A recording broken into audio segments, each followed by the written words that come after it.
گھر کے اندر اگر سینکڑوں نعمتیں موجود ہوں، بے پناہ نعمتیں موجود ہوں، تو اس گھر کے اندر بعض مرتبہ اگر ایک چیز موجود نہ ہو تو سارے کا سارا گھر کھنڈر اور ویران حویلی لگتی ہے۔ اس میں سے کچھ ایسی چیزیں ہیں کہ جن چیزوں کا ہونا گھر کے لیے مادی طور پر ضروری ہے، مثلا ساری دنیا کی نعمتیں گھر کے اندر موجود ہیں، مال بھی ہے، دولت بھی ہے، سونا بھی ہے، چاندی بھی ہے، ہیرے بھی ہیں، جواہرات بھی ہیں، کھانے پینے کی ہر چیز میسر ہے، لباس میسر ہے، ساری کی ساری گھر کی رونقیں اور رعنائی موجود ہے، اعلیٰ قسم کا فرنیچر ہے، بہترین قسم کا گھر بنا ہوا ہے، اچھی لوکیشن ہے، ساری کی ساری چیزیں اس گھر کے اندر موجود ہیں، مگر اس گھر کے اندر روشنی موجود نہیں، روشنی کا کوئی انتظام نہیں۔ تو ان ساری نعمتوں کے ہوتے ہوئے بھی انسان کو محسوس ہوگا یار کسی چیز کی کمی ہے، وہ کس چیز کی کمی ہے کہ روشنی موجود نہیں۔ دن کے اجالے میں اگر وہ فائدہ نعمتوں کا اٹھا بھی لے تو رات کے اندھیرے میں اس کے لیے مشکل ہو جائے۔ روشنی اتنی ضروری ہے، اتنی ضروری ہے، تو ظاہر ہے سورج کی وجہ سے دن روشن ہوگا اور لائٹ کی وجہ سے رات روشن ہوگی۔ تو ایک روشنی کی کمی کی وجہ سے اتنی ساری نعمتیں پھیکی پھیکی لگیں گے، یار کوئی مسئلہ ہے، مہمان آگے روشنی نہیں ہے تو کیسے ان کے سامنے کھانا رکھیں گے، دسترخوان پہ کھانا کیسے رکھیں گے؟ کہیں ایسا نہ ہو کہ منہ میں ڈالنے کے بجائے ناک کی طرف ہاتھ چلا جائے ایسا بھی تو ہو سکتا ہے۔ تو روشنی جب ہوگی تو اس گھر کی رونق بڑھ جائے گی اور نعمتوں کے لیے جو انسان کے اندر ایک تسکین ہے وہ تسکین محسوس ہو۔ بالکل روشنی سے بھی زیادہ اللہ تعالیٰ کی سب سے بڑی نعمت گھر کے لیے اور گھر کی رونق کے لیے اور گھر کے سکون کے لیے اور گھر کے بننے اور سنورنے کے لیے ایک انسان کی زوجہ محترمہ، گھر والی، بیوی،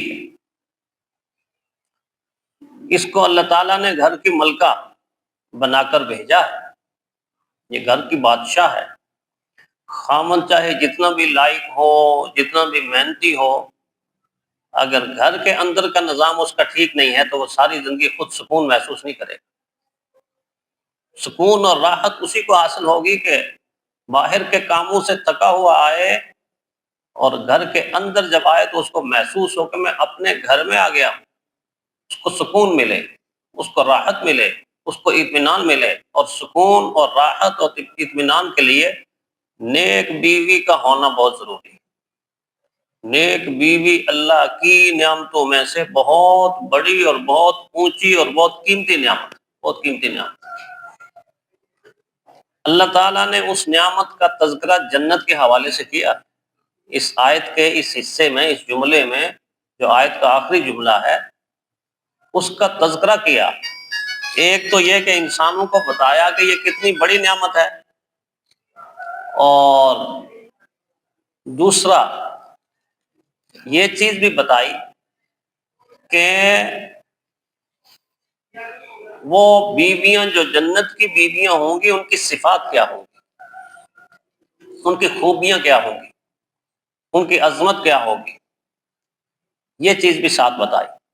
پہلے فرمایا وَلَهُمْ فِيهَا أَزْوَاجٌ، اس جنت میں ان جنتیوں کے لیے بیویاں ہوں گی۔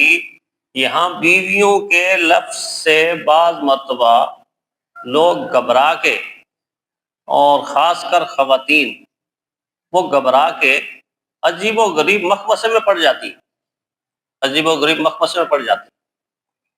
قرآن کا اسلوب چونکہ نہیں دیکھا کہ قرآن کا اسلوب کیا ہے، قرآن بتانا کیا چاہتا ہے، وہ فوراً اپنا ذہن تعداد کی طرف لے کے چلے جاتے ہیں کہ جی جنتیوں کو تو بیویاں ملیں گی،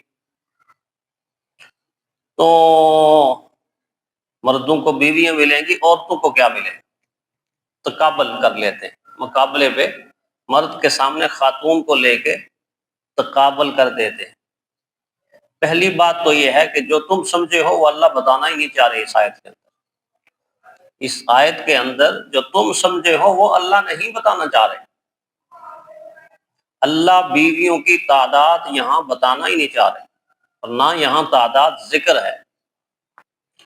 پیچھے چونکہ اہل جنت کا ذکر آ رہا ہے تو اہل جنت کے حوالے سے یہ بات بتائی کہ اہل جنت کی ازواج ہوں گی، یہ نہیں بتایا کہ کسی ایک مرد کی اتنی ازواج ہوں گی، اس آیت میں کہیں ذکر نہیں۔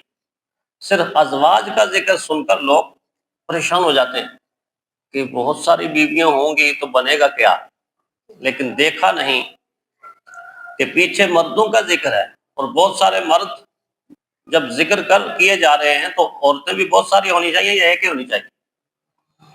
عام طور پہ جب جمع کا صیغہ ہم استعمال کرتے ہیں تو ایکول ہوتا ہے نا۔ کسی تقریب کے اندر ہم جائیں تو وہاں قنات لگا کے ایک طرف خواتین کا اہتمام ہو، دوسری طرف مردوں کا اہتمام ہو، تو جب مہمان آئیں گے تو خامد ایک طرف چلا جائے گا، بیوی ایک طرف چلی جائے گی، تو کوئی دیکھ کر کہہ دے کہ خامد اس طرف ہے اور بیوی اس طرف، تو بات سمجھ میں آتی ہے کہ لوگ اس طرف، خامد اس طرف ہے، ان کا انتظام اس طرف ہے، اور بیویوں کا انتظام اس طرف ہے۔ ان کا کہنے کا یہ مطلب نہیں کہ ایک خامد اس طرف ہے اور ساری کی ساری وہ اسی کی بیویاں ہیں، یہ تو مطلب نہیں ہے نا۔ مطلب یہ ہے کہ یہ جو کتنے سارے لوگ ہیں اس طرف، ان کی بیویاں اس طرف ہیں۔ ازواج کا معنی یہاں یہ ہے کہ بہت سارے جنتیوں کا جب تذکرہ ہے، ان کو رزق دیا جائے، ان کو نعمتوں میں سے ایک نعمت یہ دی جائے گی کہ ان کی بیویاں اس صفت کی حامل ہوں گی، یہ صفت ہوگی ان کی۔ اب جب یہ سوال پیدا ہوا کہ چلو ایک حدیث کے اندر پیارے پیغمبر صلی اللہ علیہ وسلم نے شہید کے لیے بات بیان فرمائی کہ جو اللہ کے دین کی خاطر نکلتا ہے، اپنا تن من دھن دین پر قربان کر دیتا ہے، تو اس کو اللہ تعالیٰ جنت کی نعمتوں میں سے ایک نعمت یہ دیں گے کہ اس کو کثرت ازواج دیں گے، جن کا تعلق یعنی جن کی تعداد یہ بتائی جائے کہ 72 جنت کی بیویاں ملیں گی۔ اس پر لوگ اعتراض کرتے ہیں کہ جب 72 بیویاں ملیں گی تو خواتین کو کیا ملے گا؟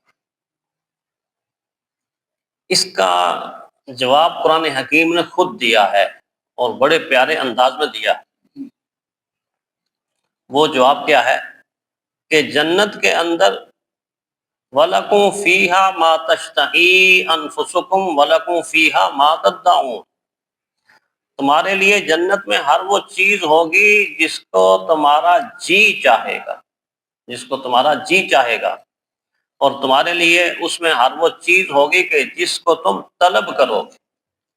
یہ دو باتیں ہیں، جس کو تمہارا جی چاہے گا اور جس کو تم طلب کرو گے۔ اب دنیا کی مثال کے ساتھ اس کو سمجھتے ہیں۔ کسی وقت انسان کی طلب کسی چیز کی ہے اور انسان اس چیز کو چاہتا ہے، لیکن ایک دوست اس کا آتا ہے جس کی اس کو طلب ہے، وہ تو نہیں دے رہا لیکن اس کے متبادل اس سے کوئی بڑھیا چیز دے رہا، اس سے کوئی قیمتی چیز دے رہا۔ ایک انسان صحرا میں ہے اور شدت کی اس کو پیاس لگی ہوئی ہے، شدت کی پیاس لگی ہوئی، اس کی چاہت کیا ہے؟ اس کی چاہت یہ ہے کہ کوئی اللہ کا بندہ ہو جو مجھے کم از کم ایک گلاس پانی کا پلا دے، ایک گلاس پانی کا پلا دے۔ اور کوئی دوست اچانک اس کے پاس آتا ہے تو اس کو قیمتی سے قیمتی گھڑی گفٹ کرتا ہے، یار یہ گھڑی لے لو، تو وہ گھڑی اگر لے بھی لے، کیا اس کی چاہت ختم ہو گئی؟ اس کی طلب ختم ہو گئی؟ بلکہ وہ اس سے یہی کہے گا، یار گھڑی تو تم رکھ لو، مجھے ایک گلاس پانی کا دے دو، بس ایک گلاس پانی کا دے دو، میری زندگی موت کا مسئلہ ہے، میری چاہت ہے، میری طلب یہ ہے۔ اس کو تھوڑی دیر کے بعد اعلیٰ قسم کا قلم نکال کے، یار یہ قلم لے لو، بہتر سے بہتر چیز اس کو دینا شروع کر دے۔ اچھا میرے جیب کے اندر یہ سونے کی ڈلی پڑی ہوئی ہے، سونے کی ڈلی لے لو، تھوڑی قیمتی ہے، بہت بڑی قیمتی ہے۔ گھڑی چھوڑ کے، سونے کی ڈلی چھوڑ کے، دنیا بھر کے خزانے اگر کسی دوست کے پاس ہوں تو وہ اس کو یہ کہ اچھا یار یہ میں قدموں پہ نچھاور کر لیتا ہوں، یہ سارے خزانے لے لو، تو وہ یہ کہے گا کہ ساری دنیا میرے لیے بیکار ہے، اس لیے کہ مجھے اس وقت دنیا کی ضرورت نہیں، مال کی ضرورت نہیں، دولت کی ضرورت نہیں، اثاثے کی ضرورت نہیں، مجھے اس وقت ضرورت ہے ایک جگ پانی کی یا ایک گلاس پانی کی۔ یہ ہے چاہت۔ چاہت کو اگر پورا کیا جائے اس طرح سے کہ جس طرح کسی کی چاہت ہے، تو یہ ہے انصاف بھی، اور اس میں ہے سکون بھی، اس میں ہے راحت بھی، اس میں ہے زندگی بھی، اور اس میں ہے خوشی بھی۔ لیکن اگر چاہت سے ہٹ کر کسی انسان کو اس کے متبادل اس سے بھی قیمتی چیز دے دی جائے تو وہ قیمتی چیز کو قبول ہی نہیں کرے گا اور کہے گا میرے لیے تو بیکار ہے، میرے لیے تو بیکار ہے۔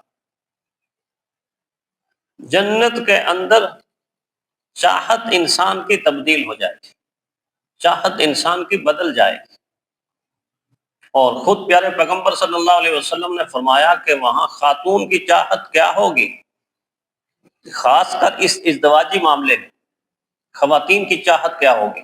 ان کی چاہت سے ہٹ کر اگر کوئی انسان یہ کہتا ہے کہ ان کو دنیا کے مزاج کے مطابق کچھ دے دے، وہ اس کو ایکسیپٹ نہیں کریں گے، وہ اس کو قبول نہیں کریں گے، کیونکہ ان کی چاہت ہی نہیں ہوگی اس چیز کی۔ چاہت کیا ہوگی؟ چاہت یہ ہوگی جو اس دوسرے لفظ میں بیان کی گئی ہے کہ جنت کے ازواج کی صفات اتنی اعلیٰ ہوں گی، اتنی خوبصورت ہوں گی، اتنی بہترین ہوں گی کہ ان صفات کو دیکھ کر فرشتے بھی رشک کریں گے۔